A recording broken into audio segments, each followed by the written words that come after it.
सुनिया ਤੁਹਾਡੀ ਪੰਜਾਬੀ ਬਹੁਤ ਵਧੀਆ। ਅੱਜ ਦੇਖਦੇ ਹਾਂ ਤੁਹਾਡੀ ਅੱਛੀ ਹੈ ਜਾਂ ਸਾਡੀ। मैं लाहौरिया का मुकाबला तो नहीं कर सकता।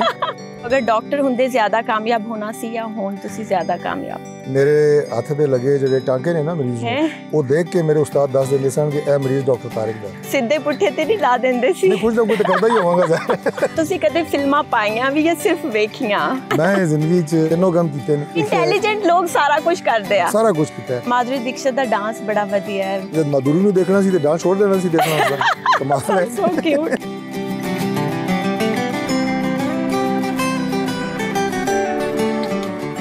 सर मरियम नवाज लोग बज़ाहिर तो वो लाहौरी हैं लेकिन अक्सर मरी में दिखाई देते हैं। बेगम कुलसूम नवाज साहिबा को मरी मियां रशीद साहब से ज़्यादा पसंद है। सर मैं तो बहुत सेंटीमेंटल हो गई हूँ। मैं तो घर जाके टाइम मार मार रोना। तो वो गाने दे दो ਜਿਹੜੀ ਸੁਲਤਾਨ ਰਾਏ ਦੀ ਫਿਲਮ 'ਚ ਯੂਜ਼ ਹੁੰਦੀ ਸੀ ਕਿ ਇਹ 40 ਗੋਲੀਆਂ ਲੱਗਣ ਤੋਂ ਬਾਅਦ ਵੀ ਇੰਜ ਸੀਨਾ ਤਾਨ ਕੇ ਖੜਾ ਹੈ। ਤੁਸੀਂ ਕੋਈ ਆਪਣੇ ਬਾਰੇ 'ਚ ਵੀ ਦੱਸੋ ਕਿ ਜਨਾਬ ਦਾ ਕੀ ਬੈਕਗ੍ਰਾਉਂਡ, ਜਨਾਬ ਦੀ ਕਿਹੜੀ ਤਾਲੀਮ ਹੈ ਔਰ ਤੁਸੀਂ ਇਸ ਲਾਇਕ ਸਮਝਿਆ ਸਾਨੂੰ, ਤੁਹਾਡਾ ਬਹੁਤ ਸ਼ੁਕਰੀਆ। ਅੱਗੇ ਚੱਲੋ। ਕਿਹੜੇ ਗਾਣੇ ਫਿਲਮਾਂ ਤੁਹਾਨੂੰ ਪਸੰਦ ਨੇ? ਜਿਹੜੇ ਪੁਰਾਣੇ ਗਾਣੇ ਹੁੰਦੇ ਸੀ ਤੁਹਾਡੇ ਵਕਤਾਂ ਦੇ ਉਹ ਪਸੰਦ ਆ ਗਏ ਨੇ। ਮੇਰੇ ਤੁਹਾਡੇ ਵਕਤਾਂ 'ਚ ਕੋਈ 50 ਸਾਲ ਦਾ ਫਰਕ ਹੈ। ਤੁਸੀਂ ਪਤਾ ਨਹੀਂ ਕਿ ਮੇਰੇ ਬਾਰੇ ਸੋਚ ਰਹੇ ਹੋ। ਨਹੀਂ ਹੋਰ ਤਾਂ ਵਾਲੀਆਂ ਕਿ ਵੀ ਤੁਸੀਂ ਇਸ ਤਰ੍ਹਾਂ ਕਿ ਪੁਰਾਣੇ ਵਕਤਾਂ 'ਚ ਮੈਂ ਕੋਈ ਕਾਇਦ ਆਜ਼ਮ ਦਾ ਕੋਈ ਤੁਹਾਡਾ ਮਤਲਬ ਹੈ ਕਿ ਕਲਾਸ ਫੈਲੋ ਆ।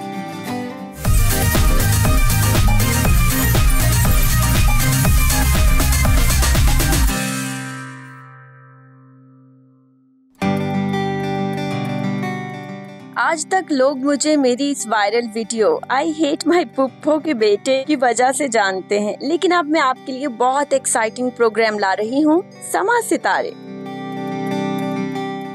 आज समा सितारे में आपकी मुलाकात जिस सितारे से करवाने जा रही हूँ उसके लिए मैं इस्लामाबाद में उनके फार्म हाउस पर मौजूद हूँ।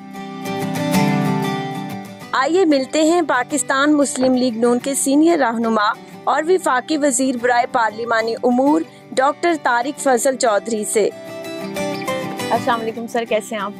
वालेकुम सलाम, मैं बिल्कुल ठीक हूँ। सर सुनिया ਤੁਹਾਡੀ ਪੰਜਾਬੀ बहुत ਵਧੀਆ। ਅੱਜ देखते हैं ਤੁਹਾਡੀ अच्छी है या साड़ी। मैं लाहौरिया का मुकाबला तो नहीं कर सकता लेकिन कोशिश जरूर करांगा कि जनाब नू पंजाबी कोई अच्छी जवाब दे दईए। बहुत अच्छा बोला आपने फ्लो के साथ। आप तो बड़े इंटेलिजेंट हैं। मैं ਤੁਹਾਡੇ ਬਾਰੇ ਪੜ੍ਹ ਰਹੀ ਸੀ, ਮਤਲਬ ਤੁਸੀਂ ਇੰਨਾ ਪੜ੍ਹਦੇ ਲਿਖਦੇ ਸੀ ਕਿ ਤੁਸੀਂ CSS ਵੀ ਕਰ ਲਿਆ, ਤੁਸੀਂ ਡਾਕਟਰ ਵੀ ਬਣ ਗਏ, ਤੇ ਫਿਰ ਇੰਨਾ ਪੜ੍ਹ ਕੇ ਪੋਲਿਟਿਕਸ ਚ ਆਉਣ ਦੀ ਕੀ ਲੋੜ ਸੀ? ਸਿਆਸਤ ਦੇ ਜਾਣ ਤੋਂ ਪਹਿਲੇ ਪੜ੍ਹਾਈ ਕੀਤੀ ਹੈ ਔਰ ਰੱਜ ਕੇ ਕੀਤੀ ਹੈ। ਮੈਂ FSC ਪ੍ਰੀ ਇੰਜੀਨੀਅਰਿੰਗ ਵਿੱਚ ਕੀਤੀ। ਉਸ ਤੋਂ ਬਾਅਦ ਮੇਰਾ ਦਾਖਲਾ ਹੋ ਗਿਆ UET Lahore, university of engineering and technology.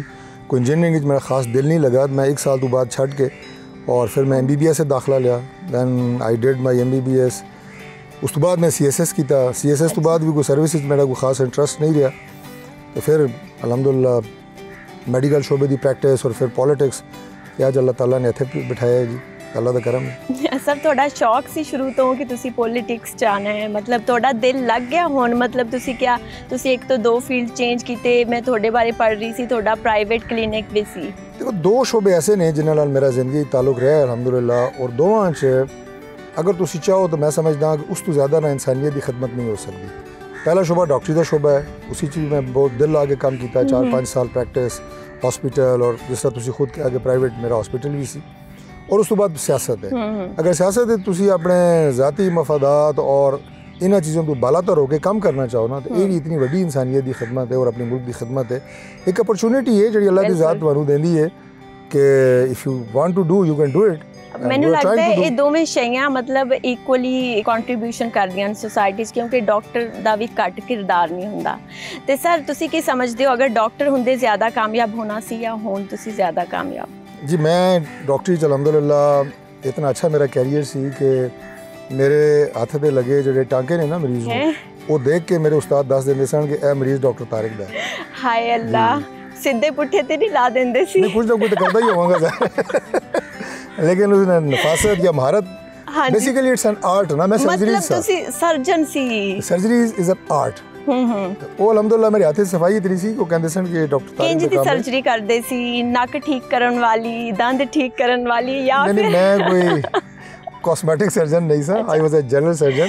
Okay. और ज़्यादातर साडा काम होंदा सी जिस तरह orthopaedic, thoracic surgery, abdominal surgery, और खुदा न खास्ता रात इमरजेंसी ड्यूटी, मरीज़ आ गए, कोई एक्सीडेंट हो गया करे, ज़ख्मी आ गए, बहरहाल ਬੜਾ ਵਧੀਆ ਕੰਮ ਸੀ ਉਹ ਵੀ। ਅੱਛਾ ਸਰ, ਤੁਹਾਡਾ ਬਚਪਨ ਕਿੰਜ ਦਾ ਸੀ?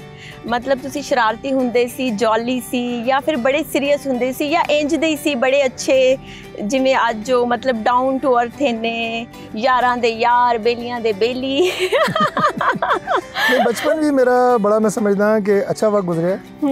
और जी ये साड़ी जनरेशन है ना, मेरा ख्याल है कि शायद ये आखिरी जनरेशन है इस दौर की कि जिसने दो टच देखे ने, यानी एक ग्रां दा टच, ग्रां दा माहौल भी, और उस तो बाद शहरी माहौल भी, और असी उसका ब्लैंड हाँ।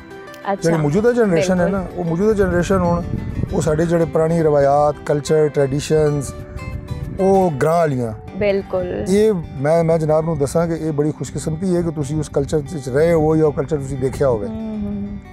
That is a culture full of values. Miss करदे हो की शे तुहानू सब तो ज्यादा मिस हुंदी है? पिंड दी लस्सी, मक्खन, मां दे हथ दी चटनी, रोटी।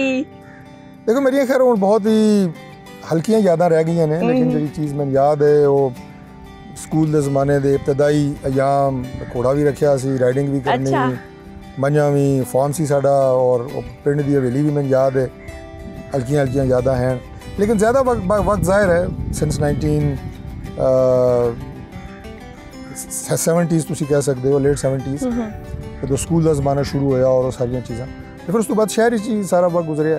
सर मां तुहाडी किंज दी सी? सख्त मिजाज सन? कदी उन्हां मतलब हयात ने, मतलब लेकिन किंज दी है तुहाडी मां? मतलब उन्हां तुहानू कदी मारिया होए, कदी गुस्सा कीता होए? वैसे अगर सच्ची गल पूछो ना, कदी मां दा तुहानू हाथ भी नहीं लग्या? सच्ची गल अगर पूछो ना तो मावां सारियां एक जिहियां होंदियां ने, लफ्ज़ ही ऐसा है।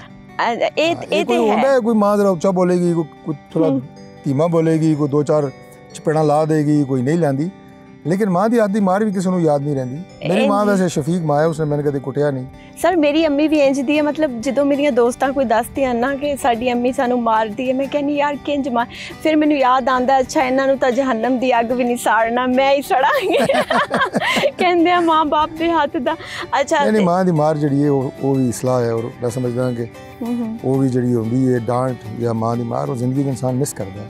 सर तुहानू किंदा ज्यादा डर सी, अब्बे दा या अम्मी दा, कि घर जल्दी पहुंचना है, इंज नहीं इंज करना है?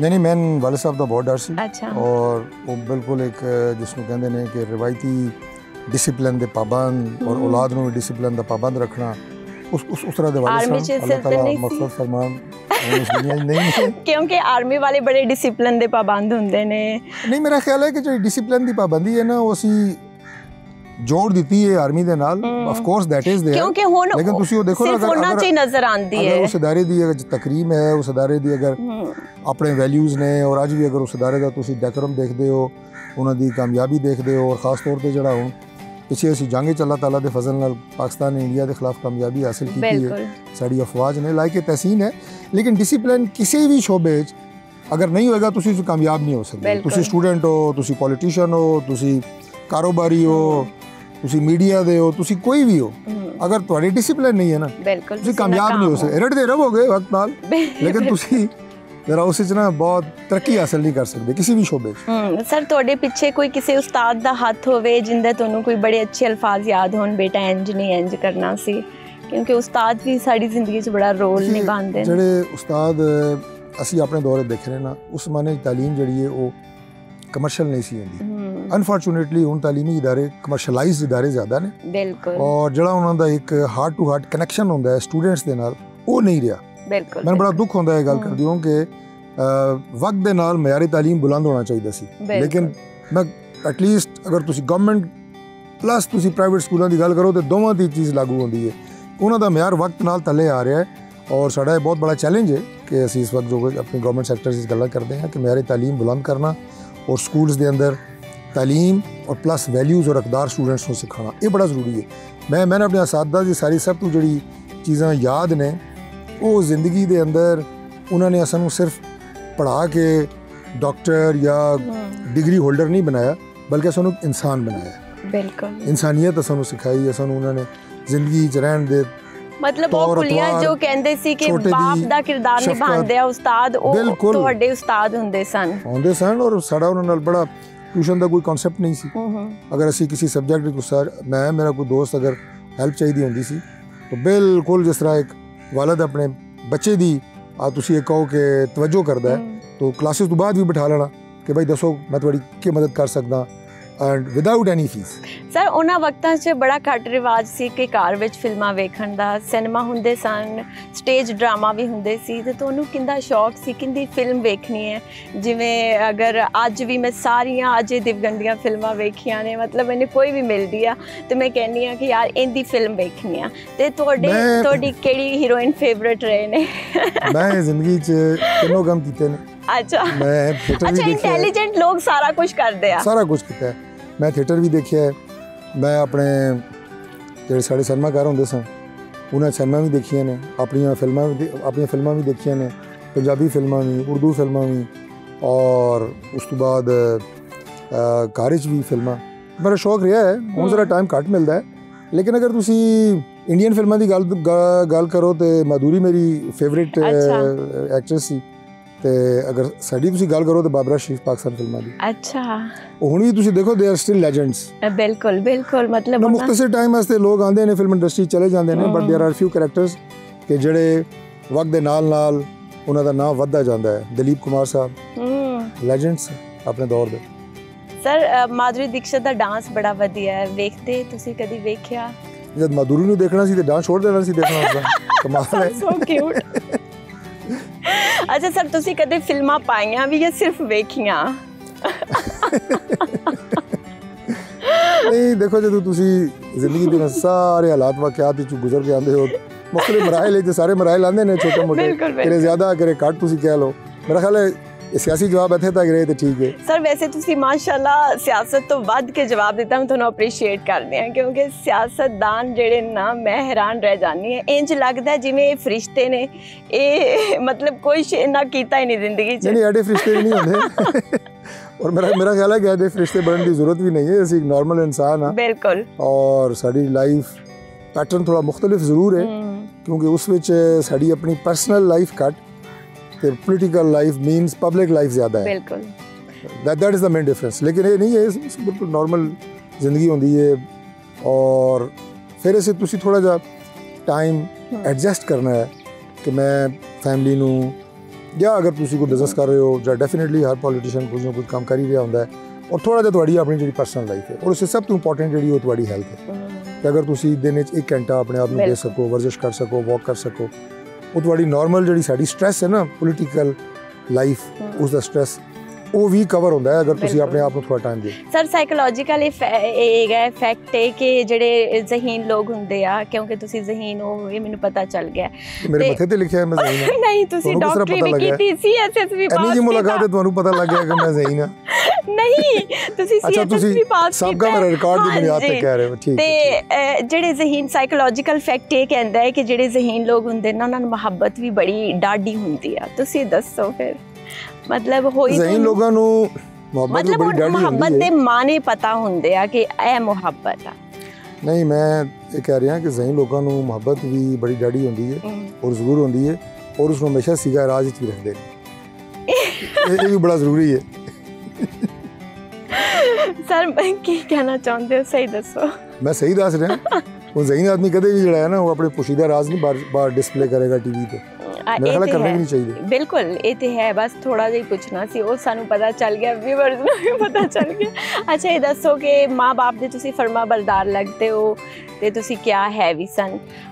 ਮਾਂ-ਬਾਪ ਦੀ ਨਾਫਰਮਾਨੀ ਕਰਕੇ ਕੋਈ ਬੰਦਾ ਜ਼ਿੰਦਗੀ ਤਰੱਕੀ ਨਹੀਂ ਕਰ ਸਕਦਾ। ਬਿਲਕੁਲ, ਇਹ ਹਮੇਸ਼ਾ ਯਾਦ ਰਹਿਣਾ ਚਾਹੀਦਾ ਹੈ ਸਾਡੀ ਨੌਜਵਾਨ ਨਸਲ ਨੂੰ। ਬਿਲਕੁਲ, ਕਿਰੇ ਨਾ ਕਿਰੇ ਜ਼ਿੰਦਗੀ 'ਚ ਉਹਨਾਂ ਨੂੰ ਨਾ ਉਹ ਜ਼ਰੂਰ ਉਹ ਨੁਕਸਾਨ ਉਠਾਉਣਗੇ ਅਗਰ ਉਹ ਮਾਂ-ਬਾਪ ਦੇ ਨਾਫਰਮਾਨ ਹੋਣਗੇ।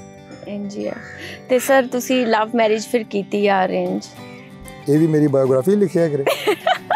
ਦੱਸੋ ਜੀ। ਨਹੀਂ, ਮੇਰੀ ਮਿਸਿਸ ਡਾਕਟਰ ਹੈ ਔਰ ਲਵ ਮੈਰਿਜ ਨਹੀਂ ਸੀ। It was sort of arrange marriage.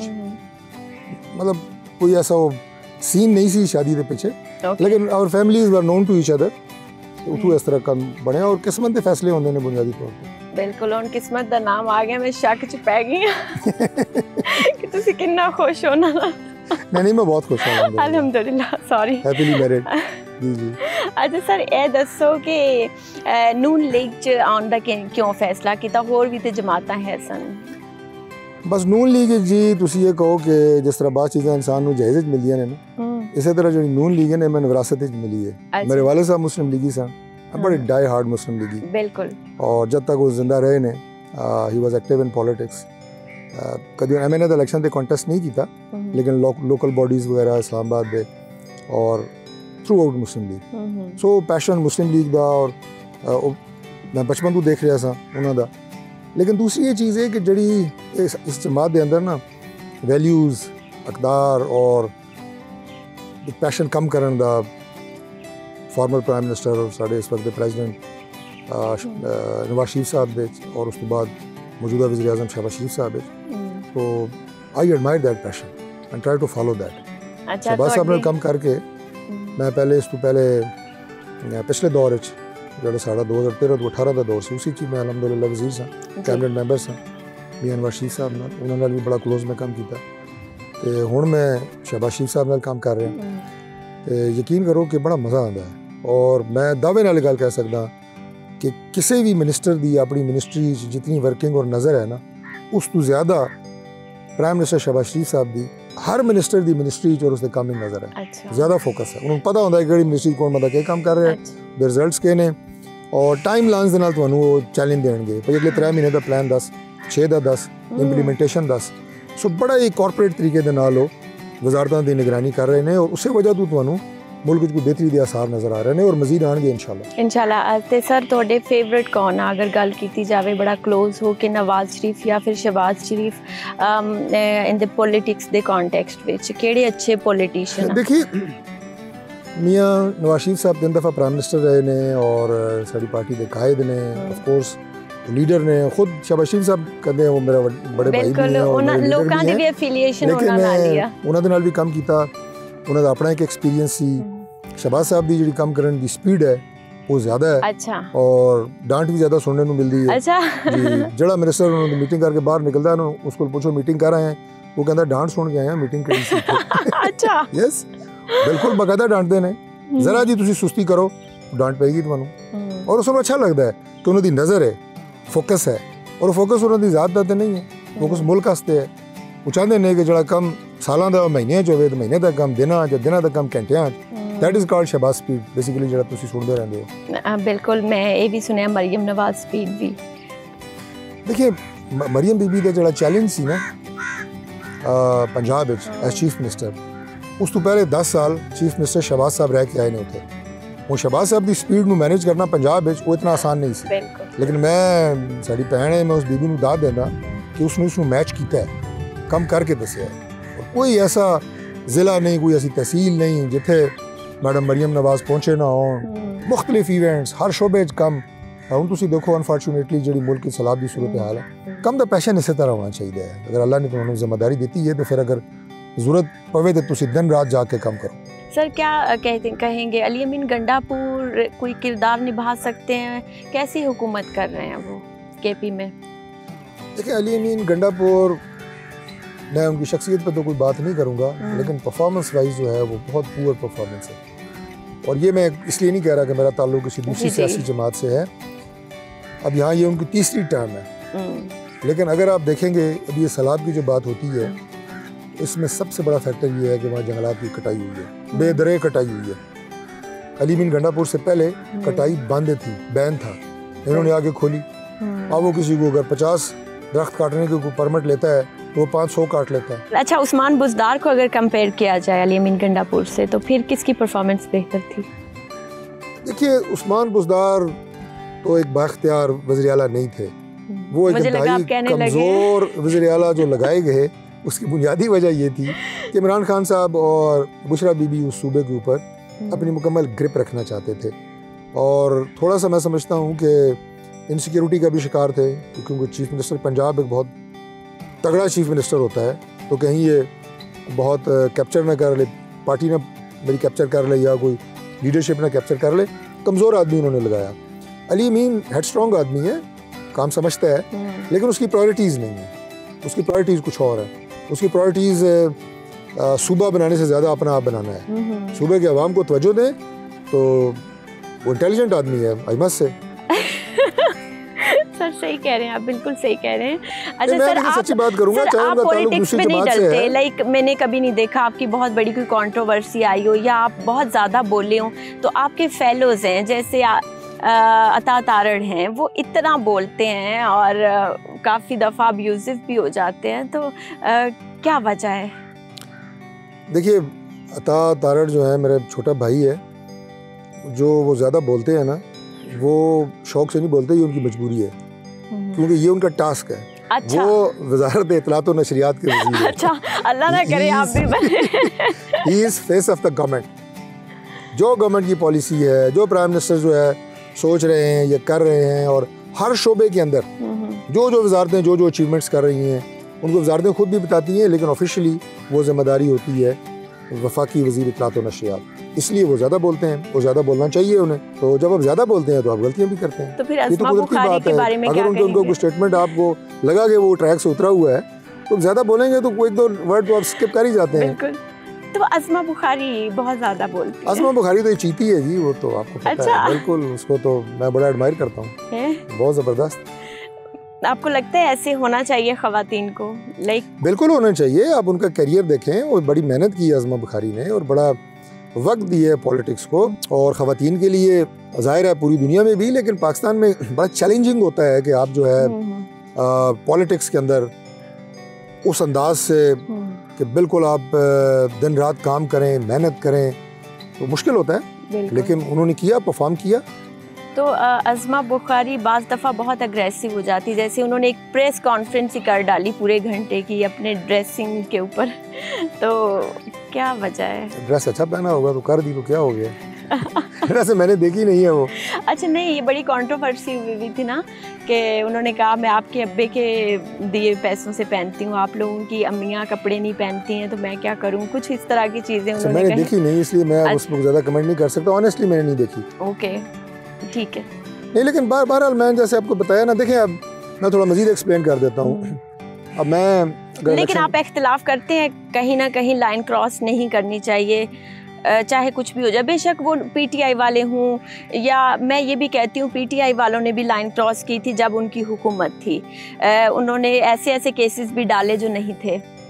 और मैं बिल्कुल इस बात का कायल हूँ कि लाइन क्रॉस नहीं करनी चाहिए, और सिर्फ कॉन्सेप्ट वाइज कायल नहीं हूँ। प्रैक्टिकली अगर आप मेरी पॉलिटिक्स देखेंगे तो आपको नज़र आएगा कि मैं प्रैक्टिकली खुद भी लाइन क्रॉस नहीं करता, और वो करनी चाहिए भी नहीं। हम पॉलिटिक्स में एक दूसरे के ऊपर ज़ाती हमले करने के लिए नहीं आते, ना ये सियासत है, ना एक दूसरे का नाम बिगाड़ने, जो इमरान खान साहब कभी किसी को डीजल कहते हैं, कभी किसी को मुच्छल कहते हैं, ये सियासत नहीं है। मैं इसका कायल ही नहीं हूँ। बिल्कुल बिल्कुल। मैं अपनी सियासी मुखालफिन को बराबर इज़्ज़त देता हूँ, रिस्पेक्ट देता हूँ। मेरा उनसे सियासी नज़रियाती इख्तलाफ है, ज़ाती इख्तलाफ नहीं है। बिल्कुल, ज़ाती इख्तलाफ नहीं होना चाहिए, बिल्कुल ये रहना चाहिए जहन में, और इन्हीं वैल्यूज़ के साथ सियासत करनी चाहिए। और यहीं पे तो पाकिस्तान तहरीक इंसाफ ने लाइन क्रॉस की है। कहाँ? 2 दफ़ा की है जी। एक दफ़ा जब इमरान खान साहब ने सियासत में ये कल्चर इंट्रोड्यूस कराया, गालम गलोच, तू मैं की सियासत, और कोई छोटे बड़े की तमीज़ नहीं, और हर एक के नाम बिगाड़ने और उन पर ज़ाती और रकीक हमले करने, और जिनसे ख़वातीन भी महफूज नहीं। ये एक बात। बिल्कुल। दूसरी बात जो उन्होंने लाइन क्रॉस की, वो उन्होंने सियासत छोड़ दी और टकराव की सियासत का रास्ता इख्तियार किया, और ये बात से मैं एग्री करती हूँ। वो भी रियासती इदारों के साथ और रियासती इदारों के सरबराहों के साथ। ये कोई सियासत नहीं है कि आप जो है जनाब सियासत तो मैं कहता हूँ कि सियासी बंदों में भी हयादारी वज़ादारी रहनी चाहिए। जैसे मैंने आपको कहा, मैं उसका कायल हूँ, रखता हूँ। वो सियासत छोड़ के आप रियासत से टकराना शुरू कर दें, और फिर उसके बाद जो उनके लोग सोशल मीडिया पे बैठते हैं, वो जो कुछ लिखते और करते और कहते हैं रियासत के बारे में, पाकिस्तान के बारे में और हमारे इदारों के बारे में, वो तो मैं समझता हूँ कि शायद इतना मलबा तो इंडिया ना डालता हो। बिल्कुल। जंग के बाद डाला है, लेकिन जंग से पहले नहीं डाला उन्होंने जितना इन्होंने डाला है। ਤੁਹਾਡੇ ਹਾਂ ਚਾਹ ਪੁੱਛਣ ਦਾ ਕੋਈ ਰਿਵਾਜ ਨਹੀਂ, ਅਸੀਂ ਤੇ ਸੁਣਿਆ ਸੀ ਨੂਨ ਲੀਗ ਦੇ ਬੜੇ ਬੜੇ ਵੱਡੇ ਦਸਤਰਖਾਨ। मैं ਤੁਸੀਂ ਗੱਲਾਂ ਇਤਨੇ ਚੰਗੇ ਕਰ ਰਹੇ ਹੋ ਕਿ मैं ਤੁਹਾਨੂੰ रोक के चाह दी ऑफर करना नहीं चाहता, लेकिन मेरा ख्याल चाह दी ब्रेक कर ली है। डॉक्टर तारिक फजल चौधरी ने हाई टी से तवाज़ो की, चाय के साथ हल्की फुल्की गपशप जारी रही। सर, आपको खाने में क्या पसंद है? मैं हर तरह का खाना खा लेता हूँ, कोई ऐसा स्पेसिफिक नहीं है कि मुझे ये खाना पसंद है और मैंने यही खाना है। मैं देसी खाना भी खा लेता हूँ। अच्छा। और उसमें देसी मुर्गी मटन वगैरह, रोटी भी खाता हूँ, चावल भी शौक से खाता हूँ, और चाइनीज़, सब कुछ खाते हैं, मतलब सब कुछ आपका फेवरेट है? वो सब अच्छा लगता है। वो क्यों? मेरा ख्याल है ऐसा बंदा ठीक रहता है, वो पाकिस्तान में या पाकिस्तान से बाहर जहाँ पे भी हो, ऐसा ही उसे उसकी पसंद का खाना मिल ही जाता है। अगर आप बहुत स्पेसिफिक हो कि मैंने यही खाना है तो फिर नहीं, फिर मुश्किल होती है। लेकिन आपकी तो फिजिक भी ठीक ठाक है, मतलब आप फिर वॉक शॉक भी करते हैं? जी, मैं कोशिश करता हूँ कि मैं जिम भी जाता हूँ, उसके साथ मैं राइडिंग करता हूँ। ये दो मेरे शौक हैं जो बड़े पुराने हैं। बस आपको बातों पे लगा के मैंने खाना खा जाना है। मैंने ज़रूर खाएं आप, बल्कि ज़्यादा खाएं। अच्छा है। तो आपको पता लगे कि सिर्फ लाहौर में ही अच्छा खाना नहीं बनता, इस्लामाबाद में अच्छा खाना बनता है। सर वैसे आपको कहाँ का खाना पसंद है? मैं तो मुल्तान के खाने की फ़ैन हो गई हूँ, आपने कभी ट्राई किया वहाँ का? मुल्तान का खाना मैंने बिल्कुल ट्राई किया है, लेकिन पाकिस्तान में पहले नंबर पे कराची, अच्छा, दूसरे नंबर पे लाहौर। गुजरांवाला कहेंगे आप? लाहौर। नहीं, अच्छा ओके। जी, अगर आपने सिर्फ गोश्त खाना है तो देन गुजरांवाला नंबर 1। अच्छा जी, बारबेक्यू वगैरह। ओके, मैंने कराची कभी विजिट नहीं किया। आप जाते हैं कराची? ऑफ एंड ऑन चक्कर लगते रहते हैं, कुछ ऑफिशियल भी एंगेजमेंट्स होती हैं, फिर यार दोस्त बहुत हैं, तो ज़ाहिर है। फेवरेट सिटी कौन सा रहने के लिए बेहतरीन? आप बताएं, आप इस्लामाबाद तशरीफ़ लाई हैं, यहाँ पे जो आपको सुकून, लो ट्रैफिक, ग्रीनरी और टेम्परेचर, इसमें जो फ़र्क महसूस हुआ है। बिल्कुल। मेरा ख्याल है पाकिस्तान का खूबसूरत तरीन शहर है Islamabad, peaceful city. It is. और यहाँ पे कोई आपको उस तरह रश नहीं मिलती, हैवी ट्रैफिक नहीं मिलती, और पाकिस्तान का कैपिटल भी है, और मेरा चूँकि प्लेस ऑफ बर्थ है उससे वैसे ही आपको ज़्यादा एसोसिएशन होती है, तो मुझे तो इस्लामाबाद ही पसंद है। सर जहाँ इंसान पैदा होता है ना वहीं उसका दिल लग जाता है। मेरा जब नस्क में एडमिशन हुआ था ना, तो मैं एक दिन रही थी इस्लामाबाद और मैं रोने लग गई कि नहीं मुझे घर जाना है। तो उसकी वजह इस्लामाबाद शहर नहीं है, उसकी वजह आपकी एफिलिएशन है जो आपकी फैमिली के साथ है। ऐसा ही है शायद। आप उसी वजह से ज़्यादा उदास हुई होंगी, वरना Islamabad is a beautiful city to live. ये तो है अभी, मतलब और इस्लामाबाद के बारे में एक और बात मशहूर है, जो एक दफ़ा इस्लामाबाद आ जाता है वो फिर इस्लामाबाद का होकर रह जाता है। जी सर, आपको कंट्रीज में कौन सी कंट्री सबसे ज़्यादा पसंद है? कहाँ का दौरा करना चाहते हैं? कोई आइलैंड्स? देखिए, दुनिया के मैंने पेशतर ममालिक फिरे हैं। यूरोप का अपना एक चार्म है, बहुत सारी चीज़ें हैं जैसे कि पहले मैंने कहा वहाँ से आपको सीखने को मिलती हैं, और मौसम यूरोप का मुझे बहुत पसंद है, ख़ास तौर पे इंग्लैंड का। टर्की वगैरह बहुत खूबसूरत है। उसके अलावा अगर आप सेंट्रल एशियन स्टेट्स जाएं, मैं अभी कुछ दिन पहले किर्गिस्तान गया, अमेजिंग कंट्री, और उसकी सबसे ज़्यादा जो चीज़ मुझे अच्छी लगी वो ये है कि एक तो लोग बहुत आपको रिस्पेक्ट देते हैं, बड़े फ्रेंडली हैं, और पूरे मुल्क में जहाँ भी आप फिरें खाना आपको हलाल मिलता है। मुसलमान मुल्क है, बिश्केक उसका कैपिटल है, तो ये जो एक्सपीरियंस है थोड़ा हटके था, लेकिन मुझे बड़ा पसंद आया। तो सर चाइना में तो बड़ी मुश्किल होती है हलाल फूड ढूंढने में। मैं चाइना 2 दफ़ा गया हूँ, लेकिन मेरा चूँकि ऑफिशियल ट्रिप था तो हमारे लिए वो स्पेशली अरेंज करते थे, लेकिन बिल्कुल हलाल फूड ढूंढना भी मुश्किल है, बल्कि पूरे यूरोप में मुश्किल होता है। लेकिन चाइना में जो लैंग्वेज बैरियर है इसका भी प्रॉब्लम होती है। ऐसा ही है। तो सर इंडिया गए हैं कभी? इंडिया अनफॉर्चुनेटली मैं नहीं गया, मेरी बड़ी ख्वाहिश थी, लेकिन अब वो ख्वाहिश ख़त्म हो गई है जब से इंडिया के साथ जंग हुई है। अब इंडिया पे जाने से ज़्यादा इंडिया में लानत भेजने का ज़्यादा दिल करता है। अच्छा, आप मुझसे इतने सवाल कर रही हैं, एक बात मैं आपसे पूछता हूँ, आप ये बताएं कि खाना आपको कैसा लगा? सर बहुत अच्छा है, लेकिन मैं देसी लवर हूँ। देसी लवर है? इसमें से मैं कुछ भी नहीं खा सकती। आपको आप अगर आने से पहले बताती हैं तो आपको देसी मुर्गी खिलाते। बाहर लॉन में आपने देखा होगा, मुझे पता ही नहीं था आप इतने अच्छे हैं, है ना? मुझे नहीं पता था आप इतने अच्छे हैं, वरना मैं आपकी अच्छाई का मजीद फायदा उठा लेती। ये देखें, लाहौर के लोग बहुत मेहमान नवाज हैं, लेकिन इस्लामाबाद के लोग कम नहीं है। मैं एक दो चीज़ें आपको खिलाता हूँ, सारे रिकॉर्ड तोड़ते जा रहे हैं, जो थोड़ा सा अगर देसी नहीं होगा तो नीम देसी जरूर होगा। स्टिक्स ऐसे तो सैंडविच खाएं आप। Thank you so much. ठीक है जी, थैंक यू सर। तो ये जो आप ट्रैवलिंग की बात कर रही थी ना, इसमें एक और मुल्क ऐसा है जो मुझे शिकार के हवाले से बहुत पसंद है। अच्छा, शिकार मैं बचपन से करता हूँ, वाओ, अपने कॉलेज के ज़माने से। वो साउथ अफ्रीका है। अगर आप उनकी सफारीज पे जाएं, जो कि मैं गया हूँ, तो वो आपको जंगल में एक हट में ठहराते हैं। अच्छा, उसके बाद जो शिकार आपने करना होता है, ज़ाहिर है सारा उसके लिए इजाज़तनामा और वो सारा कुछ। उसके बाद अपनी जीप, अपना गाइड, गन, हर चीज़ आपको देंगे, राइफ़ल, वो आप शिकार करके लाते हैं। आपकी पूरी मर्ज़ी है, अगर आपने हिरन का शिकार किया है तो ज़ाहिर है हम उसको हलाल करते हैं, हमारे लिए वो हलाल है।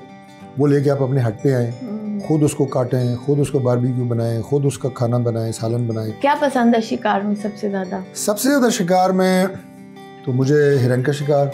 अच्छा, क्योंकि पाकिस्तान में लाइसेंस कम है तो ज़रा कम जाना होता है, उड़ियाल। लेकिन ज़्यादा शिकार जो है वो तीतर का, मुर्गाबी का और बटेर का। और उसमें सबसे ज़्यादा अच्छी चीज़ ये होती है कि उसमें आपकी फ़िज़िकल एक्टिविटी बहुत होती है। आप तीतर का शिकार जो है सुबह तुलुए आफ्ताब से शुरू होता है और गुरूब तक रहता है। अच्छा। और अगर दिन में आप एवरेज देखें तो आप 25 से 30 किलोमीटर आप वॉक करते हैं। ओके। और सारा रफ टेरेन होता है, ज़ाहिर है पोठवार में होता है, ऊंची नीची जगह होती हैं, वो बड़ा थ्रिलिंग होता है। और वो सारे बर्ड आपने हवा में शूट करने होते हैं, उड़ते हुए बर्ड को शूट करना होता है। ओके। हॉर्स राइडिंग का भी शौक है? हॉर्स राइडिंग तो मैं बचपन से कर रहा हूँ, अभी भी करता हूँ। मैंने इस्लामाबाद में अपने घोड़े रखे हैं। तो जो घोड़ा बहुत अथरा हो उसे कैसे कंट्रोल करते हैं? मैं ऐसे घोड़े पे नहीं बैठता। होते हैं, नेचुरली होते हैं। नहीं, वो एक एज होती है आपकी। अच्छा। आप जिस वक्त थोड़ी बेवकूफ़ी की एज होती है ना, 17-18 साल की, उस वक्त बैठा करते थे। अच्छा। लेकिन अब अगर आप किसी अथरे घोड़े पे बैठे और वो आपको गिरा दे तो आप तो 6 महीने के लिए बुक हो गए। बिल्कुल। वो अभी हम अफोर्ड नहीं करते कि 6 महीने के लिए बेड पे लेटें। इसलिए ये बहादुरी नहीं होती, बेवकूफ़ी होती है कि आप किसी ऐसे जानवर पर राइड करें जैसे गिरने का आपको ज़्यादा अंदेशा हो। वैसे तो किसी से भी गिर सकते हैं। मैं गिरा हूँ, मैं एज मिनिस्टर मेरी जो है अपना बोन्स फ्रैक्चर हुई है। Oh my God. घोड़े से गिर के। तो लेकिन ज़ाहिर है फिर उसकी तकलीफ आपको रहती है, कुछ दिन आपको, कुछ हफ्ते बल्कि आपको रेस्ट करना पड़ता है। तो ये रिस्क ना ही तो अच्छा है। नहीं, राइडिंग जो है ना, इट्स अ थेरेपी। अच्छा। ये रसूल पाक सल्लल्लाहु अलैहि वसल्लम की सवारी थी और it's a therapy, it's more than exercise. मैं कभी कभी स्विमिंग भी करता हूँ, हफ्ते में एक दफ़ा। बहुत अच्छा स्विमर नहीं हूँ लेकिन हल्की फुल्की करता हूँ, लेकिन वो भी एक बहुत अच्छी एक्सरसाइज है। ये मैं आपको टिप्स दे रहा हूँ, आप भी किया करें। सर स्विमिंग तो बिल्कुल नहीं आती मुझे, तो हाथ पैर भी चलाने नहीं आते। अच्छा सर, अगर स्विमिंग आती है तो इंसान सैलाब से बच सकता है? नहीं, मेरे ख्याल रिस्क नहीं लेना चाहिए। सैलाब से अगर आपने बचना है, कोशिश करें सैलाब आने से पहले महफूज मकाम पे चले जाएं, लाइफ जैकेट साथ रखें और अवॉइड करें पानी से कांटेक्ट को। और सर आप क्या करते हैं इसके अलावा, क्या एक्टिविटीज़ हैं आपकी? सियासत के अलावा कितनी बार आप लोगों ने असेंबली में जाना होता है? क्या रूटीन रहती है? सुबह 6 बजे उठते हैं शहबाज शरीफ की तरह? नहीं, मैं शहबाज साहब को कॉपी नहीं कर सकता, वो मेरे से बहुत ज़्यादा मेहनती हैं ऑनेस्टली। वो सुबह 6 बजे शुरू करते हैं। मेरी रूटीन जो है सुबह वो 8-9 बजे शुरू होती है वर्किंग, और फिर रात तक चलती है। उसमें आपका असेंबली का काम है, फिर आपके हलके के काम है। चूँकि मेरा घर मेरे हलके में है, मेरा जो दफ्तर या डेरा मेरे हलके में है, असेंबली मेरे हलके में है, ठीक है। तो इसलिए ये सीट जो है ये पाकिस्तान की एक लिहाज से बड़ी यूनिक सीट है और मेरी हलके से ट्रैवलिंग बाहर कम ही होती है। सर मरीम नवाज लोग बज़ाहिर तो वो लाहौरी हैं लेकिन अक्सर मरी में दिखाई देते हैं, इसकी क्या वजह है? नहीं, अक्सर मरी में तो दिखाई नहीं देते, सीज़न में आते हैं।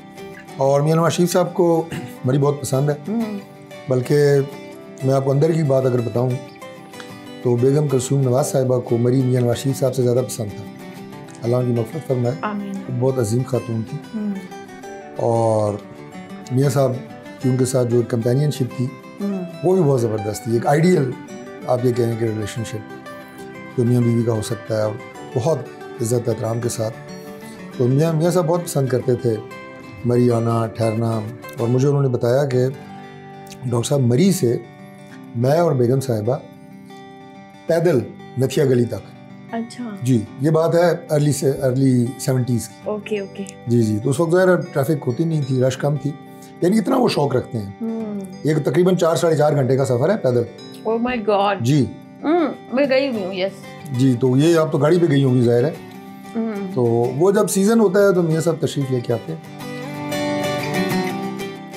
तकल्लुफ चाय के बाद डॉक्टर तारिक फजल चौधरी ने अपने फार्म हाउस की सैर करवाई। शाम होने पर ड्राइंग रूम में आकर भी दिलचस्प गुफ्तगू का सिलसिला जारी रहा। Sir, this is very टची question, I just apologise कि मैं आपसे ऐसा सवाल पूछने जा रही हूँ, बट एक बाप के लिए आसान नहीं होता कि एक नौजवान बेटे को दफनाना, उनकी तदफीन करना, ये हौसला कहाँ से आया? ये सिर्फ अल्लाह की ज़ात आपको देती है, ये इंसान में हिम्मत हो ही नहीं सकती। ये अल्लाह की तरफ से आपको स्ट्रेंथ मिलती है कि आप ज़िंदगी में दोबारा मामूल पे वापस आएँ और ज़िंदगी में वो रूटीन जारी रख सकें जो आप इस हादसे से पहले आपकी होती है। लेकिन उसके पीछे मैं ये कहूँगा कि स्ट्रेंथ के पीछे जो अल्लाह की तरफ से आपको मिलती है, उसकी एक रीज़न ये भी थी कि जब मेरा बेटा था, हंज़ा उसका नाम था, और उसके अंदर जो अल्लाह ने ईमान और एतकाद रखा था, मेरी आज भी दुआ है कि अल्लाह ताला मुझे वो ईमान और एतकाद नसीब फरमाए जो सिर्फ नसीब से मिलता है। और उसके साथ दुनियावी मामलात में भी he was also a very good Hunter, riding, polo player, अच्छी गाड़ी रखना, अच्छे कपड़े पहनना, ये सारे उसको शौक़ थे। आप ये समझें कि उसने वो ज़िंदगी जो इंसान शायद 70 साल में भी ना जी सकता हो, इतनी खूबसूरत वो उसने 24 साल में जी ली। और मौत के बारे में वो अक्सर कहा करता था अपने कज़न्स को, अच्छा, अपने जाने से 4 साल 5 साल पहले कि आखिरत की तैयारी होनी चाहिए। Oh my God. मतलब अगर 20 साल का बच्चा ये बात कह रहा है और 24 साल की उम्र में वो हमसे जुदा हुआ, तो आप समझ सकती हैं कि उसका ईमान क्या होगा। तो लेकिन अल्लाह के फ़ैसले हैं और अल्लाह के फ़ैसलों पे राज़ी रहना ही सबसे पसंदीदा अमल है अल्लाह के नज़दीक। बिल्कुल सर, अल्लाह की रज़ा से राज़ी हैं। Thank you. सॉरी। नहीं, it's okay, I can understand. शायद मैं इस टॉपिक को ही शुरू ही नहीं करना चाहती थी, क्योंकि इंसान ने सोचा ही नहीं होता कि उसके कल को घर का फर्द शायद नहीं होगा साथ। तो पार्ट ऑफ लाइफ, अल्लाह की ज़ात ऐसी उससे महफूज रखे। लेकिन इतना हौसला दे, क्योंकि ज़िंदगी में होता है ऐसा, बाज़ दफ़ा आपके माँ बाप आपके साथ नहीं होते, कोई बहन भाई कुछ। मुझे तब रियलाइज़ हुआ, मुझे नहीं पता था बिल्कुल भी। सब कहते थे अल्लाह से सेहत मांगनी चाहिए, पैसा, चीज़ें आने जाने वाली होती हैं। तो ईद बहुत करीब थी, बल्कि ईद से 1-2 दिन पहले की बात थी, और मामा की तबीयत बहुत ज़्यादा ख़राब हो गई थी। तो हॉस्पिटल्स भी उस तरह से फंक्शनल नहीं थे। तो वो पेन मैंने इतनी देखी थी, तो अब वो मुझे बहुत रिलेटेबल लगती है। जब भी मैं किसी के घर कुछ देखती हूँ, तो मेरे ख़्याल से अगर पाकिस्तान में कुछ बेहतर हो सकता है ना, तो वो सेहत का निज़ाम हो सकता है। एक तो नेचुरल डेथ हम एक्सेप्ट कर ली हमने, लेकिन बहुत से लोग हैं लाइक हम हॉस्पिटल में जाने का हौसला नहीं रखते। वहाँ पर ऐसे ऐसे लोग मर रहे हैं, और वो फैसिलिटीज़ नहीं है, सेहत का वो निज़ाम नहीं है जो होना चाहिए। इवन दो पंजाब तो फिर भी बहुत बेहतर है, सिंध लोग गटर में गिर के मर रहे हैं, ये चीज़ें हैं। तो देखिए, एक तो ज़ाहिर है सेहत या बीमारी अल्लाह की तरफ से होते हैं जी, लेकिन अगर आप का कोई प्यारा वालिदैन, औलाद, भाई, फैमिली में से कोई किसी बीमारी की वजह से तकलीफ़ में हो, और आप पहली बात ये कि अफोर्ड ना कर सकते हो उसका इलाज, ये कितना तकलीफ़ दे है। और ये पाकिस्तान में बहुत बड़ी परसेंटेज ऐसे लोगों की है कि जो इस तकलीफ़ से गुज़र रहे हैं, वो इलाज नहीं करा पाते प्रॉपर जो उनके करीबी तरीन लोगों का होना चाहिए। दूसरी बात ये है कि आपके पास वसाइल हैं, लेकिन उसके बावजूद आपको पता है कि ये ट्रीटमेंट ठीक नहीं हो रहा, या ये अस्पताल ठीक नहीं है, या इसका स्टाफ ठीक नहीं है, और डॉक्टर्स की गफलत की वजह से जो जानी नुकसान होते हैं वो भी अनबेरेबल है। और आपने बिल्कुल ठीक कहा कि हमारे इस सिस्टम को बेहतर बनाने की बहुत ज़रूरत है। मेरी बड़ी ये ख्वाहिश है कि हम सियासत में बयानबाजी में एक दूसरे को नीचा दिखाने की बजाय परफॉर्मेंस में एक दूसरे को नीचा दिखाएं, और ये बताएं काम करके कि मैं तुमसे बेहतर हूँ। बिल्कुल सर, मैं तो बहुत सेंटिमेंटल हो गई हाँ, मूड चेंज कर दिया मैं तो, घर जाके टाइम मार रोना। अच्छा सर, मैंने ये दसो कि आजकल तुसी कोई फिल्म या कोई ड्रामा देख रहे हो? पहली गल तो है, मैं दसिया तुहानू पहले भी कि ਫਿਲਮ ਡਰਾਮਾ ਮੈਂ ਪਹਿਲੇ ਵੀ ਦੇਖਦਾ ਸਾਂ, ਹੁਣ ਵੀ ਦੇਖਦਾ, ਹੁਣ ਟਾਈਮ ਜ਼ਰਾ ਘੱਟ ਹੈ। ਲੇਕਿਨ ਸੱਚੀ ਗੱਲ ਇਹ ਹੈ ਕਿ ਹੁਣ ਤਾਂ ਜੋ ਕੁਝ ਪਾਕਿਸਤਾਨ ਵਿੱਚ ਚੱਲ ਰਿਹਾ ਨਾ, ਮੇਰਾ ਖਿਆਲ ਇਸ ਤੋਂ ਵੱਡਾ ਡਰਾਮਾ ਕੋਈ ਹੋ ਹੀ ਨਹੀਂ ਸਕਦਾ। ਯਕੀਨ ਕਰੋ, ਉਹੀ ਗੱਲ ਜਿਹੜੀ ਮੈਂ ਪਹਿਲੇ ਕੀਤੀ ਹੈ ਕਿ ਯਾਰ ਖੁਦਾ ਦਾ ਵਾਸਤਾ ਜੇ ਆਪਣਾ ਆਪਣਾ ਕੰਮ ਕਰੋ। ਹੁਣ ਤੁਸੀਂ ਦੇਖੋ, ਤੁਸੀਂ ਗੰਡਾਪੁਰ ਸਾਹਿਬ ਦਾ ਪੁੱਛਿਆ, ਉਹਨਾਂ ਨੂੰ ਆਪਣੀ ਜ਼ੁਲਫਾਂ ਸਵਾਰਨ ਤੋਂ ਫੁਰਸਤ ਨਹੀਂ ਹੈ, ਐਕਟਿੰਗ ਤੋਂ ਫੁਰਸਤ ਨਹੀਂ ਹੈ। ਕੀ ਖਰੀਦਣਾ ਪਸੰਦ ਆ? ਗੱਡੀਆਂ, ਕੜੀਆਂ, ਜੁੱਤੀਆਂ, ਪਰਫਿਊਮਾਂ, ਇਹਨਾਂ ਤਿੰਨਾਂ ਚੀਜ਼ਾਂ, ਚੌਵਾਂ ਚੀਜ਼ਾਂ ਤੋਂ ਸਭ ਤੋਂ ਜ਼ਿਆਦਾ ਮੈਨੂੰ ਗਨਸ ਖਰੀਦਣ ਦਾ ਸ਼ੌਕ ਹੈ। ਅੱਛਾ। ਕਿਉਂਕਿ ਮੇਰੀ ਬਹੁਤ ਕਾਲਜ ਦੇ ਜ਼ਮਾਨੇ ਦੀ ਮੇਰੀ ਉਹ ਕਲੈਕਸ਼ਨ ਹੈ। ਲੇਕਿਨ ਗਨਸ ਵੀ ਉਹ ਜਿਹੜੀਆਂ ਨਹੀਂ ਕਿ ਮੈਂ ਬਸ ਤੁਹਾਨੂੰ ਵਿਖਾ ਕੇ ਇੰਪ੍ਰੈਸ ਕਰਾਂ, ਨਹੀਂ, ਉਹ ਗਨਸ ਜਿਹੜੀ ਪ੍ਰੈਕਟੀਕਲੀ ਮੈਂ ਇਸਤੇਮਾਲ ਕਰਦਾ ਸ਼ਿਕਾਰ ਵਿੱਚ, protection, rifles, shooting and then ਨਿਸ਼ਾਨਾਬਾਜ਼ੀ। ਕਿਹੜੀ ਗਨ ਤੁਹਾਡੀ ਫੇਵਰੇਟ ਆ? ਕੋਈ ਫਰਾਂਸ ਦੀ? ਮੇਰੀ ਫੇਵਰੇਟ ਗਨ ਜਿਹੜੀ ਸ਼ਿਕਾਰ ਵਾਸਤੇ ਉਹ ਬਰੈਟਾ ਹੈ। अच्छा। और अदरवाइज एक अमेरिकन गन आती है M4 223। अच्छा। That is my favourite. और रशियन गन जी है ना वो कलाकोफ उसनू कहते हैं, दैट इज़ माई फेवरेट। अच्छा, that is the latest Kalashnikov. अच्छा, ओनू कहने सी असी क्लाशनकोफ, ओंदा सही नाम की है? क्लाशनकोफ आई है 74 तक। अच्छा अच्छा। क्लाशनकोफ की गोली छोटी करके वही गन घट वजन बनाई गई है, उसनू कहते हैं कलाकोफ। इस वक्त जितनी रशियन, यूक्रेनियन सारी आर्मी गन यूज कर रही है ना, दैट इज कलाकोफ। अच्छा जी सर। AK-47 भी बड़ी फेमस है। उसनु रशिया जो दा नाज भी क्लाशनकोफ है। सर AK-47 क्यों मशहूर है? AK-47 इस वास्ते मशहूर है कि उस तो ज्यादा रिलायबल, अच्छा, उस तो ज्यादा अच्छा मेटल और उस तो ज्यादा सिंपल टेक्नोलॉजी ये दुनिया ना कोई गन बनी है तो ना बनेगी। अच्छा। वो इतनी रिलायबल गन है और इतनी वो एक्यूरेट है कि मैं समझदा हूँ सोची गन है ही नहीं। अच्छा सर, ਤੁਸੀਂ ਇੰਨੀਆਂ ਵੱਡੀਆਂ ਵੱਡੀਆਂ ਗੰਨਾਂ ਦੱਸੀਆਂ, ਮੈਨੂੰ ਬਸ ਉਹ ਗਨ ਦੇ ਦਿਓ ਜਿਹੜੀ ਸੁਲਤਾਨ ਰਾਏ ਦੀ ਫਿਲਮ 'ਚ ਯੂਜ਼ ਹੁੰਦੀ ਸੀ ਕਿ ਇਸੇ 40 ਗੋਲੀਆਂ ਲੱਗਣ ਤੋਂ ਬਾਅਦ ਵੀ ਇੰਜ ਸੀਨਾ ਤਾਨ ਕੇ ਖੜਾ। ਉਹ ਗਨ ਤੁਹਾਨੂੰ 100 ਰੁਪਏ ਜਿਹੜੀ ਹੈ ਨਾ ਉਹ ਬੱਚਿਆਂ ਦੇ ਖਿਡੌਣੇ ਦੀ ਦੁਕਾਨ ਤੇ ਮਿਲੇਗੀ। ਅਗਰ ਕਹੋ ਤਾਂ ਮੈਂ ਤੁਹਾਨੂੰ ਉਹ ਜਾਣਦਾ ਤੁਹਾਡੀ ਗੱਡੀ 'ਚ ਰਖਾ ਦਿੰਦਾ। ਤੇ ਬਾਕੀ ਤੁਸੀਂ ਕਿੰਨੀਆਂ ਗੱਲਾਂ ਤੁਸੀਂ ਸਾਡੇ ਕੋਲੋਂ ਕਢਾਈਆਂ ਨੇ ਅੱਜ, ਤੁਸੀਂ ਕੋਈ ਆਪਣੇ ਬਾਰੇ 'ਚ ਵੀ ਦੱਸੋ ਕਿ ਜਨਾਬ ਦਾ ਕੀ ਬੈਕਗ੍ਰਾਉਂਡ, ਜਨਾਬ ਦੀ ਕਿਹੜੀ ਤਾਲੀਮ ਹੈ ਔਰ ਜਨਾਬ ਇਸ ਸ਼ੋਬੇ 'ਚ ਕਿਸ ਤਰ੍ਹਾਂ ਤਸ਼ਰੀਫ ਲੈ ਆਏ ਹੋ। ਤੁਸੀਂ ਇਸ ਲਾਇਕ ਸਮਝਿਆ ਸਾਨੂੰ, ਤੁਹਾਡਾ ਬਹੁਤ ਸ਼ੁਕਰੀਆ। ਅੱਗੇ ਚੱਲੋ। ਇਸ ਦਾ ਮਤਲਬ ਹੈ ਤੁਸੀਂ ਦੋਹਾਂ ਕੋਲੋਂ ਗੱਲਾਂ ਕਢਾਉਂਦੇ ਹੋ, ਆਪਣੀ ਕੋਈ ਗੱਲ ਨਹੀਂ ਤੁਸੀਂ ਦੱਸਣੀ।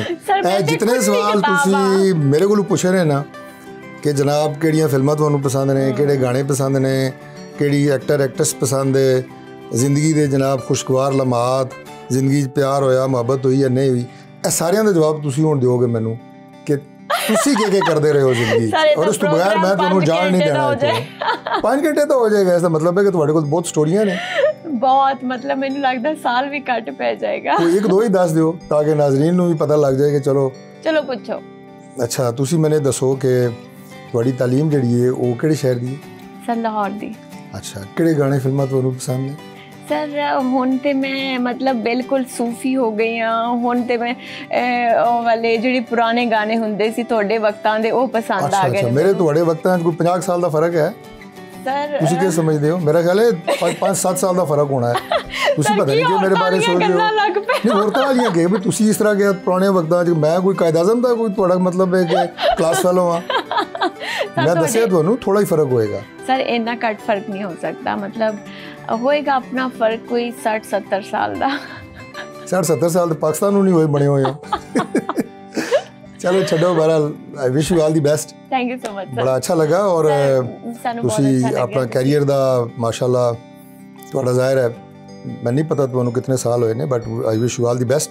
Thank you so much. ਔਰ ਸਿਆਸੀ ਲੋਕਾਂ ਨਾਲ ਪ੍ਰੋਗਰਾਮ ਜ਼ਰੂਰ ਕਰੋ, ਲੇਕਿਨ ਹਰ ਜਗ੍ਹਾ ਇੱਕ ਪੈਗਾਮ ਪੋਜ਼ਿਟਿਵਿਟੀ। ਸਿਆਸੀ ਲੋਕ ਮੈਨੂੰ ਲੱਗਦਾ ਘੱਟ ਮਿਲਣਗੇ। ਨਹੀਂ, ਮੈਂ ਬਾਈ ਪ੍ਰੋਫੈਸ਼ਨ ਡਾਕਟਰ ਹਾਂ, ਸ਼ਾਇਦ ਇਸ ਵਾਸਤੇ ਥੋੜਾ ਜਿਹਾ ਫਰਕ ਹੈ। ਨਹੀਂ, ਹੁਣ ਮੈਨੂੰ ਅੱਛਾ ਲੱਗ ਰਿਹਾ ਤੁਸੀਂ ਡਾਕਟਰੀ ਛੱਡ ਕੇ ਤੁਸੀਂ ਅੱਛੇ ਪੋਲੀਟੀਸ਼ੀਅਨ ਬਣੇ ਹੋ। ਨਹੀਂ, ਪੋਲੀਟੀਸ਼ੀਅਨਸ ਅੱਛਾ ਬੁਰਾ ਕੋਈ ਨਹੀਂ ਹੁੰਦਾ। ਮੈਂ ਸਮਝਦਾ ਜਿਹੜਾ ਗਲਤ ਤੁਹਾਡੇ ਨਾਲ ਮੈਂ ਕਰਨਾ ਚਾਹ ਰਿਹਾ ਸਾਂ ਕਿ ਸਾਰਿਆਂ ਨਾਲ ਤੁਸੀਂ ਮਿਲੋਗੇ, ਪ੍ਰੋਗਰਾਮ ਕਰੋਗੇ, ਲੇਕਿਨ ਹਰ ਬੰਦੇ ਨੂੰ ਨਾ ਇੱਕ ਮੈਸੇਜ ਦਿਓ ਕਿ ਵਰਕ ਫॉर ਪਾਕਿਸਤਾਨ ਵਾਸਤੇ ਕੰਮ ਕਰੋ। ਔਰ 3-4 ਚੀਜ਼ਾਂ ਤੇ, ਇਹ ਕੋਈ ਸਿਆਸੀ ਗੱਲ ਨਹੀਂ ਹੈ, ਇੱਕ ਪਾਕਿਸਤਾਨੀ ਦੀ ਸੋਚ ਹੈ। 3-4 ਚੀਜ਼ਾਂ ਤੇ ਨਾ ਇਕੱਠੇ ਹੋ ਜਾਓ। ਪਾਕਿਸਤਾਨ ਦੇ ਮਈਸ਼ਤ ਤੇ, ਪਾਕਿਸਤਾਨ ਦੇ ਦਫਾ ਤੇ, ਪਾਕਿਸਤਾਨ ਦੀ ਸਿਕਿਉਰਿਟੀ ਤੇ, ਔਰ ਅੱਜ ਕੱਲ੍ਹ ਪਾਕਿਸਤਾਨ ਦੀ ਕਲਾਈਮੇਟ ਤੇ, ਇਸ ਤੇ ਸਾਰੀ ਸਿਆਸੀ ਪਾਰਟੀਆਂ ਨਾ ਇਹ ਤੁਸੀਂ ਇਕੱਠੇ ਹੋ ਜਾਓ। ਬਾਕੀ ਇੱਕ ਦੂਜੇ ਨੂੰ ਗਾਲਾਂ ਕੱਢਦੇ ਰਹੋ, ਜੋ ਮਰਜ਼ੀ ਕਰੋ, ਓਕੇ ਕਹਿੰਦੇ ਨੇ ਖਾਓ ਖਸਮਾਂ ਨੂੰ, ਲੇਕਿਨ ਇਹ 4 ਚੀਜ਼ਾਂ ਇਕੱਠੀਆਂ ਕਰ ਲਓ ਇਹ ਮੁਲਕ ਤੁਹਾਡਾ ਬਣ ਜਾਏਗਾ, ਬੜਾ ਖੂਬਸੂਰਤ ਮੁਲਕ ਹੈ, ਇਸ ਦੀ ਕਦਰ ਕਰੋ। ਮਾਸ਼ਾਅੱਲਾ ਸਰ, ਬਹੁਤ ਚੰਗਾ ਲੱਗਾ। ਖਾਸ ਤੌਰ ਤੇ ਜਿਹੜੀਆਂ ਤੁਹਾਡੀ ਜੈਸੀ ਨੌਜਵਾਨ ਨਸਲ ਹੈ ਨਾ, ਉਸ ਨੂੰ ਵੀ ਦੱਸਣ ਦੀ ਜ਼ਰੂਰਤ ਹੈ ਕਿ ਪਾਕਿਸਤਾਨ ਦੀ ਸਟੋਰੀ ਔਰ ਪਾਕਿਸਤਾਨ ਦੀ ਕਹਾਣੀ ਕੀ ਹੈ, ਔਰ ਕਿਤਨੇ ਲੱਖਾਂ ਸਾਡੀਆਂ ਬਜ਼ੁਰਗਾਂ ਨੇ ਕੁਰਬਾਨੀਆਂ ਦੇ ਕੇ ਮੁਲਕ ਬਣਾਇਆ ਸੀ। ਬੜਾ ਸੋਹਣਾ ਮੁਲਕ ਹੈ, ਕਦਰ ਕਰੋ ਇਸ ਦੀ। ਕਰਾਂਗੇ, ਕਿੰਜ ਕਰੀ ਦੀ ਕਦਰ। ਇਹ ਵੀ ਤਾਂ ਮੈਂ ਤੁਹਾਨੂੰ ਕਹਿ ਰਿਹਾ ਕਿ ਤੁਸੀਂ ਲੋਕਾਂ ਨੂੰ ਸਮਝਾਓ, ਤੁਸੀਂ ਆਪ ਪੁੱਛਣ ਦੇ ਹੋ ਕਿ ਕਿੰਜ ਕਰਾਂਗੇ। ਤੁਹਾਡੇ ਤੋਂ ਪੁੱਛ ਕੇ ਜਾਵਾਂਗੇ ਫਿਰ ਸਾਰਿਆਂ ਨੂੰ। ਮਿਹਨਤ, ਕਮਿਟਮੈਂਟ, ਜਿਸ ਪੋਸਟ ਤੇ ਹੋ, ਜਿਸ ਪੋਜੀਸ਼ਨ ਤੇ ਹੋ, ਉੱਥੇ ਤੁਸੀਂ ਪੋਜ਼ਿਟਿਵਿਟੀ ਫੈਲਾਓ, ਪੋਜ਼ਿਟਿਵ ਕਿਰਦਾਰ ਕਰੋ ਮੁਲਕ ਵਾਸਤੇ, ਉਹ ਠੀਕ ਹੋ ਜਾਏਗਾ। ਸਰ ਤੁਸੀਂ ਆਪਣੇ ਹਲਕੇ ਲਈ ਕੀ ਕਰਦੇ ਹੋ? ਮੇਰੇ ਹਲਕੇ 'ਚ ਕੁਝ ਹਲਕਾ ਜਿਹੜਾ ਹੈ ਉਹ ਰੂਰਲ ਏਰੀਆ ਹੈ, ਉਹਦਾ ਮਿਸਾਲ ਜੂੰ ਦੇ ਤੂੰ ਨੇ ਅੱਜ ਵੀ। ਅੱਛਾ। ਸੈਨੀਟੇਸ਼ਨ, ਪਾਣੀ, ਬਿਜਲੀ, ਗੈਸ, ਇਸਲਾਮਾਬਾਦ ਵਿੱਚ ਵੀ ਅੱਜ ਵੀ ਇਹ ਮਸਾਇਲ ਹੈ। ਅਸੀਂ ਦਿਨ ਰਾਤ ਲੱਗੇ ਰਹਿੰਦੇ ਹਾਂ ਉਹਨਾਂ 'ਤੇ। ਮੌਜੂਦਾ ਗਵਰਨਮੈਂਟ ਵਿੱਚ ਖਾਸ ਤੌਰ 'ਤੇ ਸਾਡੀ ਜਿਹੜੀ PDM ਦੌਰ ਸੀ ਗਵਰਨਮੈਂਟ ਦਾ, ਬਹੁਤ ਜ਼ਿਆਦਾ ਕੰਮ ਹੋਇਆ ਹੈ। ਇਸ ਵਕਤ ਵੀ ਡਿਵੈਲਪਮੈਂਟ ਵਿੱਚ ਮੇਰੇ ਖਿਆਲ ਹੈ ਇਸਲਾਮਾਬਾਦ ਦੇ ਤਾਰੀਖੀ ਕੰਮ ਹੋ ਰਿਹਾ ਹੈ। ਲੇਕਿਨ ਅਸੀਂ ਹੁਣ ਅਗਲੇ 30, 40, 50 ਸਾਲ ਦੀ ਪਲੈਨਿੰਗ ਕਰ ਰਹੇ ਹਾਂ। Water supply, sewerage treatment, infrastructure. ਇਨਸ਼ਾਅੱਲਾ ਇਸਲਾਮਾਬਾਦ ਤੁਹਾਨੂੰ ਸਹੀ ਮਾਨੇ ਅੱਜ ਪਾਕਿਸਤਾਨ ਦਾ ਖੂਬਸੂਰਤ ਤਰੀਨ ਸ਼ਹਿਰ ਬਣਾ ਕੇ ਦੇਵਾਂਗੇ ਇਨਸ਼ਾਅੱਲਾ। ਤੋ ਜੀ ਨਾਜ਼ਰੀਨ, ਤੁਸੀਂ ਸਾਡੀ ਗੱਪਸ਼ਪ ਸੁਣੀ, ਸਾਡੀਆਂ ਇੰਨੀਆਂ ਗੱਲਾਂ ਅਸੀਂ ਤੁਹਾਨੂੰ ਦੱਸੀਆਂ, ਤੇ ਫਿਰ ਮਿਲਦੇ ਹਾਂ ਇੱਕ ਨਈ ਐਪੀਸੋਡ ਵਿੱਚ ਇੱਕ ਨਏ ਮਹਿਮਾਨ ਨਾਲ। ਆਪਣਾ ਬਹੁਤ ਸਾਰਾ ਖਿਆਲ ਰੱਖੋ, ਵੇਖਦੇ ਰਹੋ ਸਮਾਂ ਸਿਤਾਰੇ।